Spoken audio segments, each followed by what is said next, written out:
La defensa del ex policía Germán Cáceres pide que se le tome la versión sobre el femicidio de María Belén Bernal. Hoy participó en 4 pericias. Delincuentes que portaban fusiles se enfrentaron abiertamente con la policía en un populoso sector del noroeste de Guayaquil. El ataque se relaciona con el cobro de las denominadas vacunas. Después de más de un año de postergaciones, se instaló la audiencia preparatoria de juicio sobre el presunto desvío de más de 216 millones de dólares, fondos de seguridad social de la policía. La propuesta de eliminar la tabla de consumo de drogas se queda sin respaldo. El tema es analizado en la Asamblea. Se reportan nuevos casos de gripe aviar en Cotopaxi y Bolívar. El virus ya ha infectado a más de 800,000 aves en el país. Buenas noches, amigos. Empezamos con noticias del caso de María Belén Bernal. Germán Cáceres lleva 6 días en Ecuador tras ser expulsado de Colombia o desde Colombia y aún no da su versión sobre lo que ocurrió el 11 de septiembre en la Escuela Superior de Policía, día del femicidio de María Belén Bernal. Hoy se cumplieron otras diligencias en la ciudad de Quito, como nos informa enseguida Jacqueline Rodas. La Fiscalía General del Estado estuvo cercada y con presencia policial desde la madrugada. Por el abogado de Germán Cáceres, se supo que su defendido ya estaba en el edificio. En completa reserva fue trasladado desde Guayaquil. Durante todo el día cumplió 4 diligencias. A las 9 de la mañana le tomaron muestras de sus fluidos corporales, que deberán cotejarse con perfiles genéticos masculinos obtenidos en el caso. A las 10:30 le realizaron la pericia de su entorno social, familiar y laboral. A las 2 de la tarde se fijó su valoración psicológica y de personalidad. Y a las 15:30 la entrevista de un perito que elaborará su perfil criminal. Pero Cáceres aún no cuenta lo que ocurrió el pasado 11 de septiembre, día del femicidio de su esposa María Belén Bernal en la Escuela Superior de Policía. Su abogado Edison Burbano quiere que Germán Cáceres hable. Es criterio de esta defensa y es criterio de la familia no acogerse al derecho del silencio, sino que hoy voy a presentar un escrito pidiendo la ampliación de la versión porque queremos llegar a la verdad. Él dirá todos los detalles. La defensa de la familia de María Belén Bernal está pendiente de esa versión. Yo estimo que por el tiempo podría ser a más tardar el día miércoles de esta semana. Vamos a ver qué es lo que dice Germán Cáceres. No nos olvidemos que él todavía puede armar alguna estrategia jurídica para tratar de desvirtuar la responsabilidad penal, pero como lo he indicado, nosotros tenemos prueba plena de que él fue la persona que de manera directa le arrebató la vida a María Belén Bernal. Antes de las 18 horas, sacaron a Cáceres de la Fiscalía General del Estado. Son las últimas diligencias investigativas. La instrucción fiscal termina este domingo 15 de enero. Hace minutos se conoció que la Fiscalía tomará la ampliación de la versión de Germán Cáceres el día jueves a las 11 de la mañana en la cárcel La Roca de la ciudad de Guayaquil.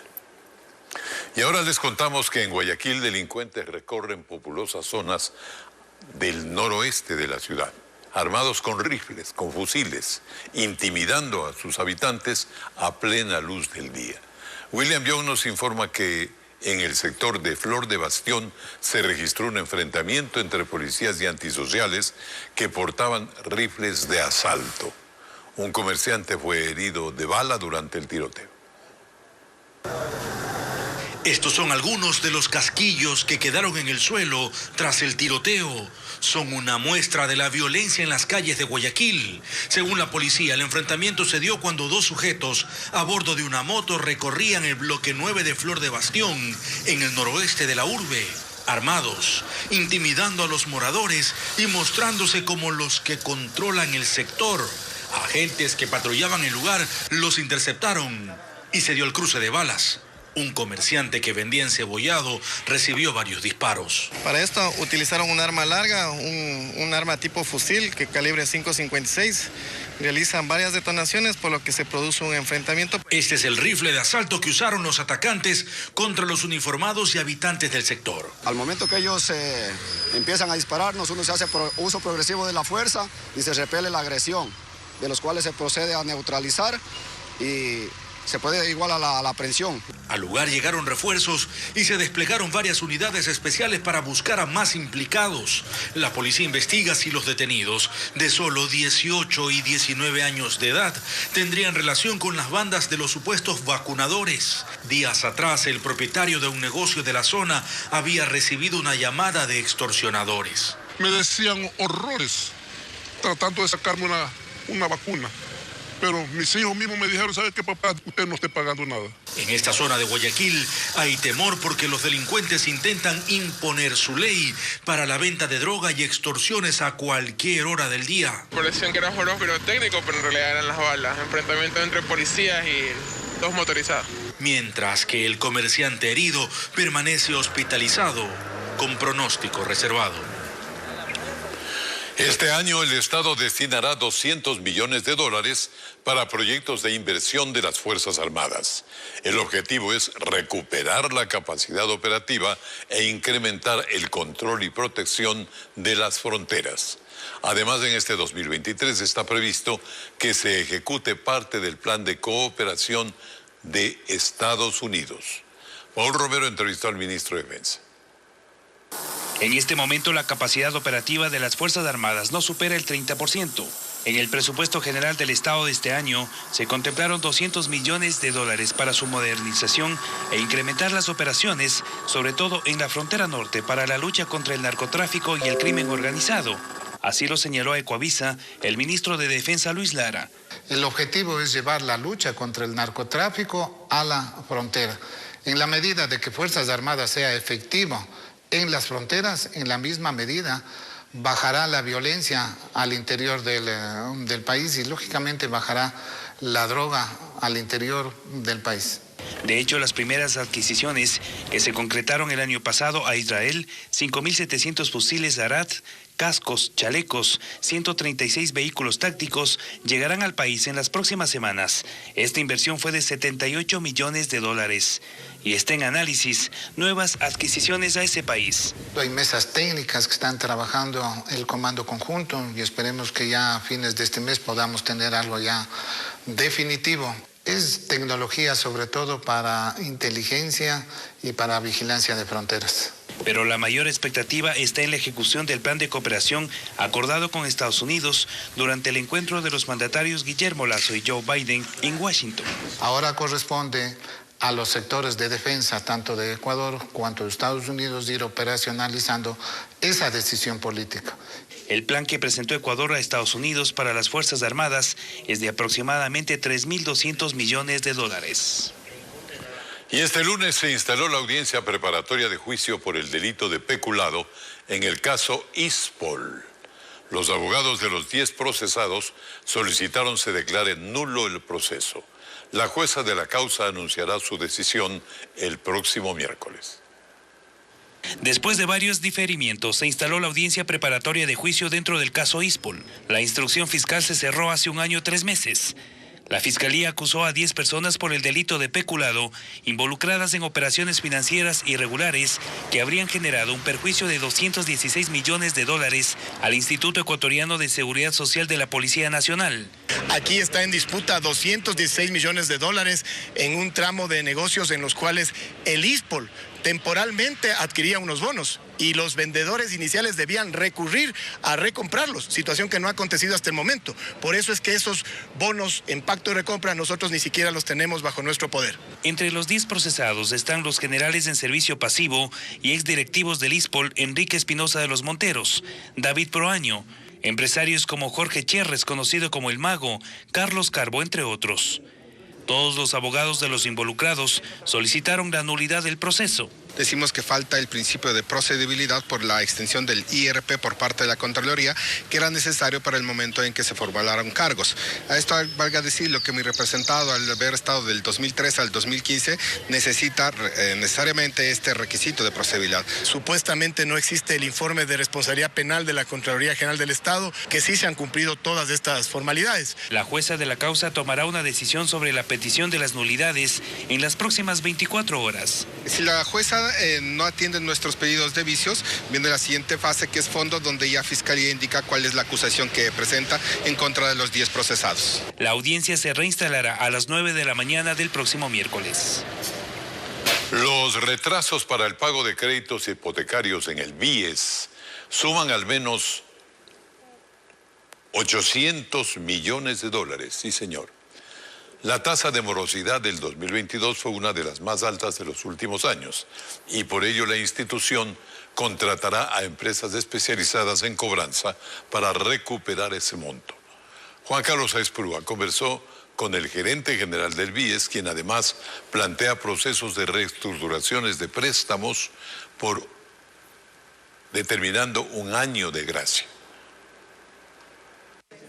La compleja situación económica durante la pandemia en Ecuador no es la única causa para que haya aumentado el número de afiliados que no pagan a tiempo su crédito hipotecario o de vivienda en el BIES. El gerente general de esa institución financiera habla del 12.3% de morosidad, lo que significa 800 millones de dólares en retrasos, y que el BIES quiere recuperar poco a poco. Una mala gestión de cobranza que se había hecho antes. Ahora en enero vamos a lanzar un concurso de compañías de cobranza para que nos ayuden en la gestión de cobro y reestructuración de los préstamos hipotecarios. Si comparamos con la banca privada, la diferencia es abismal. La morosidad de las entidades financieras del sistema privado llega al 2%, mientras que en el BIES poco más del 12%. Reestructurarlos a 30 años plazo, en el cual se les va a dar un año de gracia total, es decir, durante los próximos 12 meses no va a pagar ni capital ni interés. Desde inicio del año pasado ya venían tomando decisiones, como la de financiar el 95% del costo del inmueble, ya no el 100%. Así es como se elaboró una tabla que plantea, por ejemplo, para una casa de $90,000, un préstamo por el 95% y para el monto máximo de $400,000, el 85% del total del valor de la vivienda. Es una tabla en cuanto a tasas y porcentajes,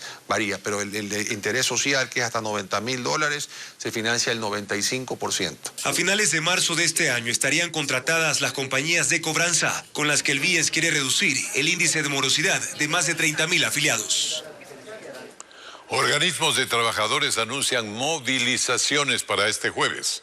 Sostienen que la posesión del nuevo vocal que representa a los trabajadores en el Consejo Directivo del IES es ilegítima. Además señalan que Gómez no cumpliría con los requisitos para ese cargo. Carla Delgado nos amplía. La pugna que rodea a la vocalía de los trabajadores en el Consejo Directivo de la Seguridad Social no termina. Inició en octubre cuando mediante decreto el presidente Guillermo Lasso solicitó la renovación de las vocalías de empleadores y asegurados. Richard Gómez, patrocinado por la Central Única de Trabajadores, tomó posesión de su cargo la semana pasada, aunque su designación sigue siendo cuestionada por la mayoría de organismos de trabajadores. Porque estaban utilizando documentos falsificados, documentos que validaron a la candidatura del señor Gómez. ¿Cómo es que denunciado el señor Gómez por actos de corrupción, el gobierno lo siga sosteniendo? Y aunque el viernes un juez rechazó la acción de protección con la que los gremios intentan impedir que Gómez se mantenga en el cargo, advierten que su próxima acción legal será ante la Corte Constitucional. Para evitar que se reúna el directorio y que tome decisiones que sean contrarias a los intereses. Pero no solo eso, el descontento también se volcará a las calles, por lo que anunciaron una movilización este jueves. Es una acción nacional del Seguro Social Campesino, movilización, ¿no? Ya las organizaciones están tomando decisiones de movilizarse. Y aunque Gómez asegura que ya ha formado parte de las reuniones del Consejo Directivo de la Seguridad Social, en la última acta del Consejo no consta su firma. Y ahora vamos a Brasil, que vive momentos de alta convulsión política. Juan Carlos Aizprúa nos informa de los últimos sucesos. Juan Carlos. Así es, Alfonso. Buenas noches, amigos. Se incrementan a 1.500 los detenidos por los desmanes ocurridos en Brasilia durante el asalto a la sede del Poder Político y Judicial.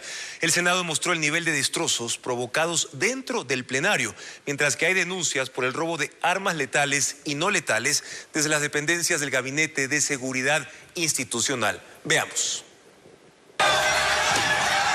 La revuelta del domingo, protagonizada por miles de seguidores del expresidente Jair Bolsonaro, dejó una estela de destrucción en la Plaza de los Tres Poderes, una explanada en la que se levantan los edificios del Congreso, de la Presidencia y del Supremo Tribunal Federal.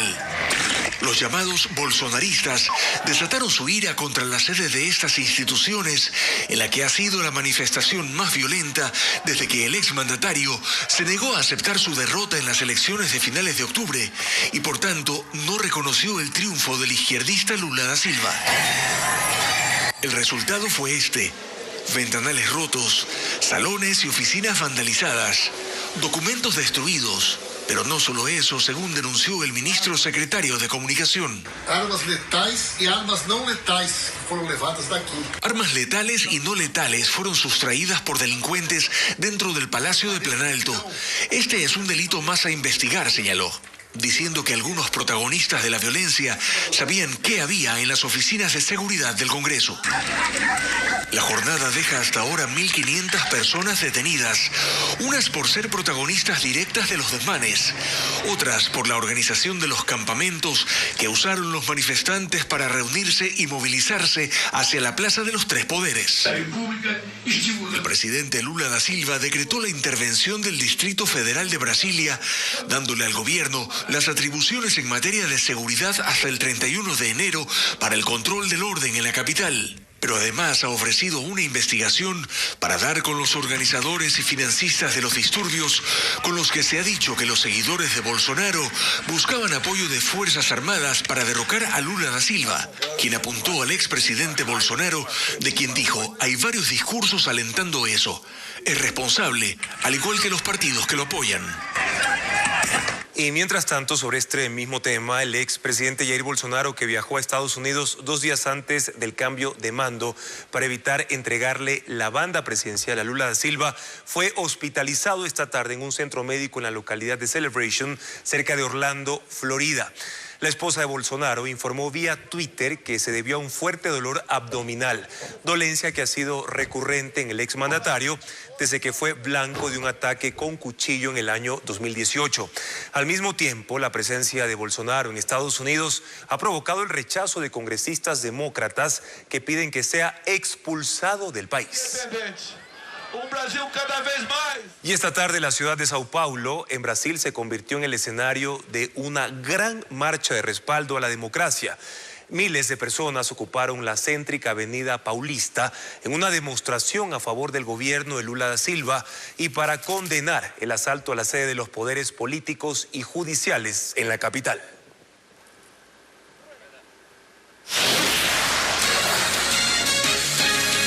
Y más adelante en Televistazo, 2 nuevos casos de gripe aviar se reportan en las provincias de Cotopaxi y Bolívar. Más de 500.000 aves han sido afectadas. Y también un grupo de asambleístas analiza si propone o no al presidente de la República solo reformar la tabla de tenencia de drogas y no su eliminación total. Instituciones del Estado también se pronunciaron.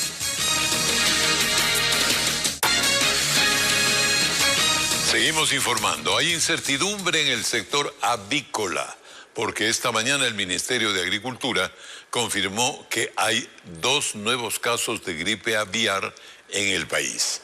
Esta vez las aves infectadas están en Cotopaxi y en la provincia de Bolívar. Diego Cuenca nos describe el brote, la circunstancia que estamos viviendo hasta el momento, que ha afectado a más de 800.000 aves. El brote de gripe aviar se extendió a otras provincias. El Ministerio de Agricultura detectó 2 nuevos casos, uno más en Cotopaxi y otro en Bolívar.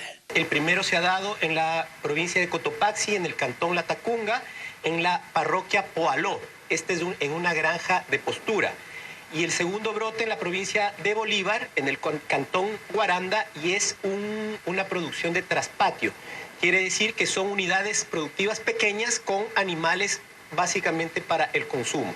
En el caso de las aves infectadas en la provincia de Bolívar, son más de 20 animales que ya fueron sacrificados. Mientras que el caso en Cotopaxi, se trata de una granja que tiene aproximadamente 500.000 pollos, cuya área está cercada desde el viernes. Gracias al trabajo de monitoreo y vigilancia que constantemente realiza el personal técnico, detectamos y estamos conteniendo 2 nuevos casos de influenza aviar. El brote que empezó el pasado 29 de noviembre pone en incertidumbre a los productores avícolas, cuyo sector genera 300.000 puestos de empleos en todo el país. La primera granja afectada no ha podido recuperarse.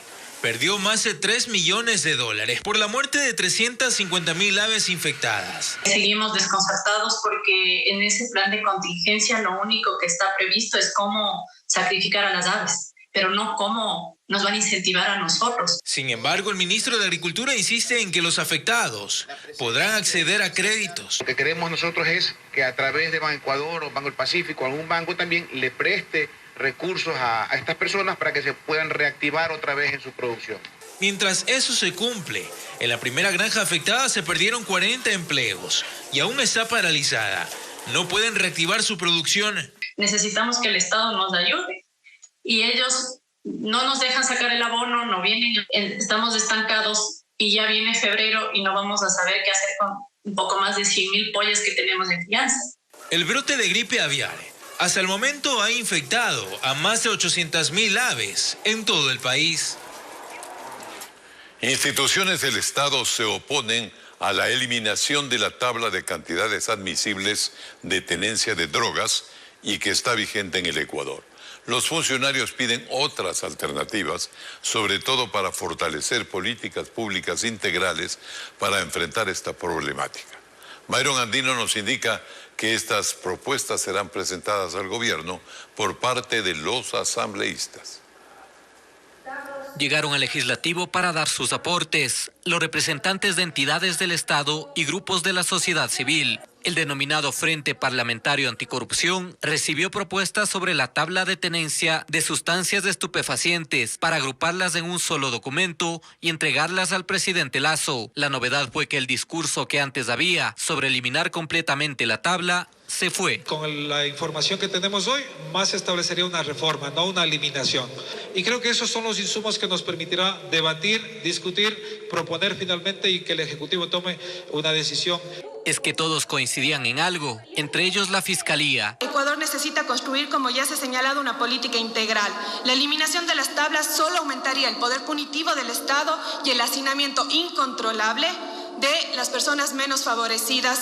Con eso concordó el presidente encargado del Consejo de la Judicatura, pues del total de detenidos, el 88% ha sido por mínima y mediana escala de posesión de drogas. Es decir, la mayoría de cabecillas de los grupos narco siguen libres. Lo que también fue común es que al tema de drogas se lo debe tratar desde varias aristas, como el de la salud con los consumidores. Las personas cuando son criminalizadas dejan de ir a los servicios de salud, es decir, piensan que un servicio de salud se los puede denunciar y terminar presos. Por ejemplo, para ayudarles a deshabituarse, generar programas de capacitación para las personas que se puedan reinsertar al ambiente laboral. Lo que sí se mantiene es la preocupación de que la edad de consumo de esas sustancias sea cada vez menor. Además, impulsan combatir las economías subterráneas e ilícitas de las organizaciones narco. Es decir, ahora tienen propuestas que van más allá de la tabla de tenencia, a la cual, sin embargo, no descartan plantear al presidente de la República que sea modificada en algunos elementos.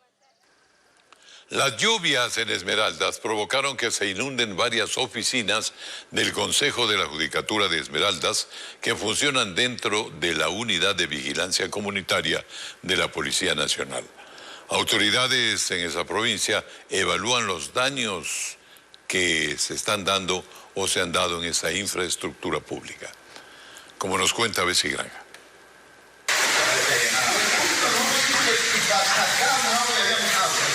Con escobas en mano, personal policial y del Consejo Nacional de la Judicatura barrieron el agua estancada en el acceso a la unidad de vigilancia comunitaria ubicada en Esmeraldas. La lluvia de esta madrugada ingresó por el techo de oficinas del personal judicial. Producto de ello, parte del tumbado se desplomó. También se mojaron cajas con archivos, computadoras y mobiliario. Lo ocurrido sorprendió a los funcionarios que tuvieron que guardar sus herramientas de trabajo en fundas plásticas. Sin embargo, este edificio ya presentaba daños que aún no han sido subsanados. Ya hemos tenido otras veces también inundaciones. Esta vez afectó el área de la secretaría y más que todos los documentos, los expedientes están todos mojados. No tenemos las condiciones sanitarias que exige el COE y también igual porque hasta por temas de seguridad. Usuarios que utilizan las instalaciones se quejaron por esta situación. Creo que el edificio tiene fisuras producto de los temblores. Por su parte, la gobernadora de Esmeraldas, Tania Obando, aseguró que en este 2023 se tiene previsto reparar las afectaciones en este edificio. Conocemos también de que el informe de estas afectaciones por el terremoto se necesitaría una inversión de unos $80.000 para repararlas. Siendo así, ya el director provincial de la Judicatura se encuentra en la ciudad de Quito haciendo todos los trámites pertinentes para poder reubicarse de este sitio hasta que sea ya readecuado. No es la primera vez que los funcionarios se quejan por las malas condiciones de la infraestructura judicial. Las autoridades del organismo enfatizaron en días pasados que no hay recursos para atender tantos problemas. Desde finales del año pasado, el Palacio de Carondelet es rehabilitado por el Instituto Metropolitano de Patrimonio de Quito. La colocación de cubiertas metálicas y andamios provocó preocupación en los quiteños.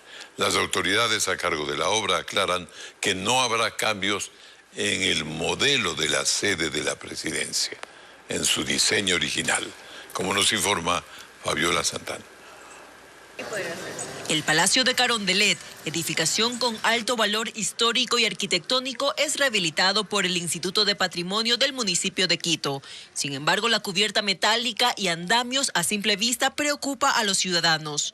¿Cómo va a meter sin un patrimonio nacional?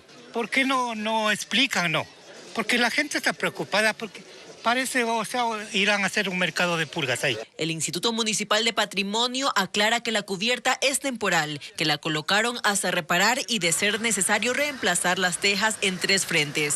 Una de esas corresponde justamente a la vivienda del señor presidente y la otra a oficinas y al despacho principal. Lo que vamos a hacer ahí es colocar sobrecubiertas que están en este momento colocándose. Luego de eso ya se hace el retiro de la teja, se repara la estructura y se vuelve a colocar la teja y se retira la sobrecubierta. Y recordó que el Palacio de Carondelet está en el centro histórico de Quito, declarado como Patrimonio Cultural de la Humanidad de la UNESCO, por lo que no se pueden hacer cambios en su modelo. Eso quiere decir que somos quienes respondemos ante UNESCO sobre la conservación del sitio declarado Patrimonio Mundial, más de 370 hectáreas, como saben, y estas 70 que desde el núcleo central son las más importantes y las que más cuida UNESCO y las que más cuidamos nosotros. Los trabajos de mantenimiento durarán 120 días y tienen un costo de $200.000. Son parte de las obras de rehabilitación en el marco del bicentenario de la batalla de Pichincha que iniciaron el año pasado. La Corte Constitucional decidirá el futuro del Consejo de la Judicatura y también del actual Consejo de Participación. Este martes, en audiencia, se conocerán los argumentos por los que el Consejo de Participación no cumplió con la orden de nombrar al presidente de la Judicatura. Francisco Garcés recogió la opinión de los expertos y nos cuenta. En una sola decisión, la Corte Constitucional podría definir quién será el nuevo presidente del Consejo de la Judicatura y la sanción a los consejeros de participación que en 4 oportunidades no pudieron elegirlo. Es que el Consejo de Participación así habría incumplido la orden de la Corte que, como respuesta a una demanda de Álvaro Román, ordenó que se nombre al nuevo presidente de la Judicatura. Pero antes de tomar una decisión, este martes la Corte escuchará a los consejeros. Pero si la Corte no toma una decisión hasta el día del referéndum y en este gana el sí en la pregunta que le quita al Consejo de Participación la capacidad de nombrar a las autoridades de control, se produciría una prórroga de funciones. Se diga lo que se diga, Fausto Murillo asumió una responsabilidad y viene trabajando y trabajará hasta ser legalmente reemplazado.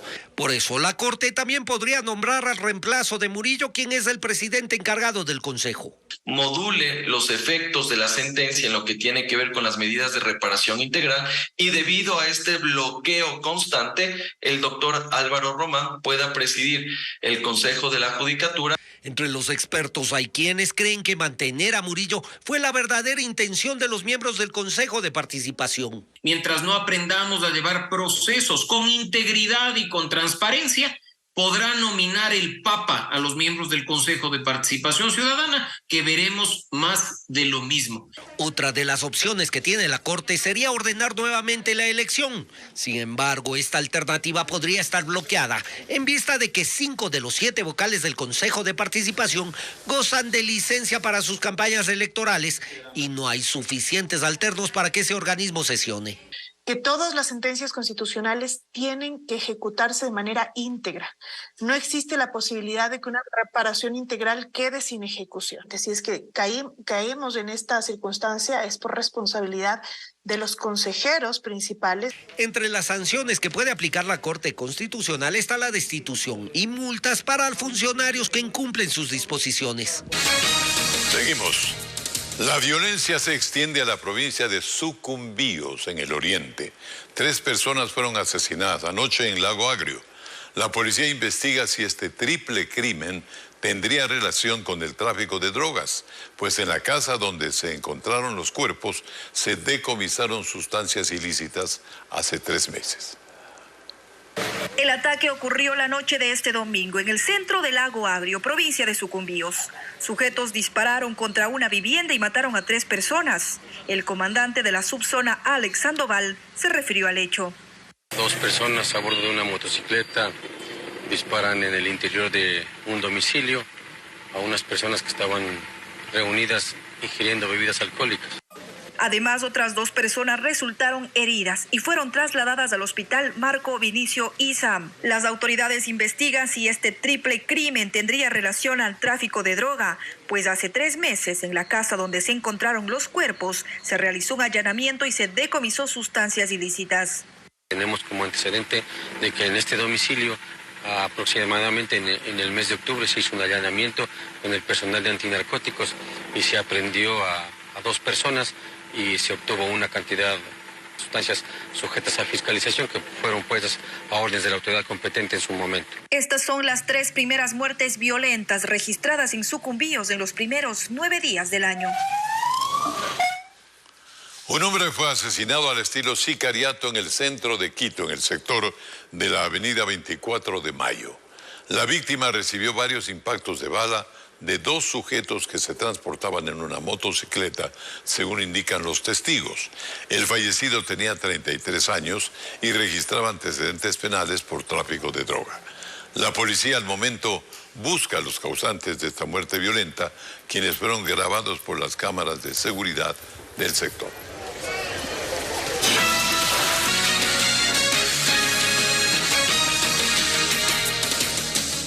Los distribuidores de combustible insisten al gobierno nacional en la devolución de los 5 centavos al margen de utilidad retirados en el 2019 tras el paro nacional.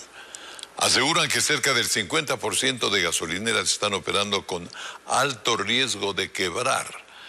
Las primeras medidas, de hecho, iniciarán este viernes en Manta con una protesta pacífica, como nos informa Fabiola Santana. Que ya están cansados de los diálogos con el gobierno sin resultados, dicen los distribuidores de combustibles. Aseguran que mientras pasa el tiempo sin respuestas, cerca de 600 gasolineras corren el riesgo de quebrar, pues trabajan sin ganancias y hasta con pérdidas. Han tenido que recurrir a financiamientos bancarios, los que pueden, los que no han recurrido a financiamiento con sus propias comercializadoras. Los problemas se agudizan porque la inflación y el salario básico incrementan, mientras el margen de comercialización se mantiene congelado desde hace 20 años, argumentan. Por ejemplo, en la extra de un margen de 16 centavos por galón a compartir con la comercializadora y con el transportista. Como primeras medidas de hecho, en este año se prevé un plantón en Manta, donde su representante asegura que en varias ocasiones las gasolineras se han paralizado, pues no cuentan con dinero para abastecerse. Aspiramos que más de 200 compañeros estemos en Manaví y no sabemos hasta qué punto vamos a llegar. La Cámara de Distribuidores ratifica que son 3 sus pedidos: la restitución de los 5 centavos al margen de sus utilidades otorgados en 2019 y posteriormente eliminados por el paro indígena, que el Estado se haga cargo del flete del combustible y disminuir al 50% el porcentaje de retención anticipado del IVA. Nuestro ingreso está directamente relacionado a decisiones políticas. No debería ser así. La ejecución de estos pedidos representarían más de 160 millones de dólares de las arcas estatales. El sector de la construcción creció en el 2022, pero relacionado a la actividad inmobiliaria. Los representantes del gremio afirman que ha faltado inversión en obra pública por parte del gobierno para generar más fuentes de empleo. Revisemos cómo cierra el año una de las ramas productivas más importantes del país.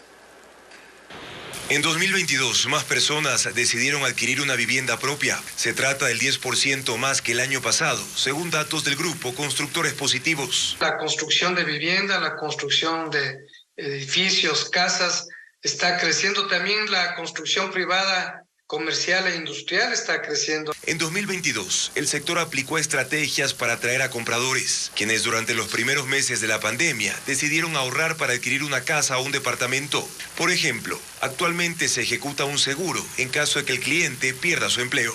Y luego nosotros también adoptamos otra estrategia, que es la de pagar las cuotas del crédito hipotecario de las personas, dependiendo de las unidades, 3 meses, 6 meses, hasta 12 meses nosotros pagamos el crédito hipotecario. Entonces, del primer año prácticamente las personas disfrutan de una vivienda sin tener que pagar. Sin embargo, señalan que el leve crecimiento registrado en 2022 fue solo en la construcción privada. Es decir, no hubo mayor obra pública que incentive más fuentes de empleo. Ese es el principal sector perdedor, no solamente para los constructores, sino para la población en general, porque obviamente esto es menos empleo. Acordándonos que la construcción genera 500,000 empleos directamente. Y que se pudo crecer más, pero que la inestabilidad política generada a raíz del paro nacional en junio sí creó un ambiente de incertidumbre para inversiones en esta actividad productiva. La gente cuando va a incurrir en una deuda a 25 años plazo necesita estar completamente tranquila, sobre todo en un ambiente de estabilidad política, de estabilidad social. Los representantes del sector de la construcción afirman que en 2023 esperan una mayor inversión por parte del Estado y también más incentivos a la construcción de viviendas de interés público y social, cuya tasa de interés en las entidades financieras es menor al 5%, con el objetivo de que personas de escasos recursos tengan casa propia.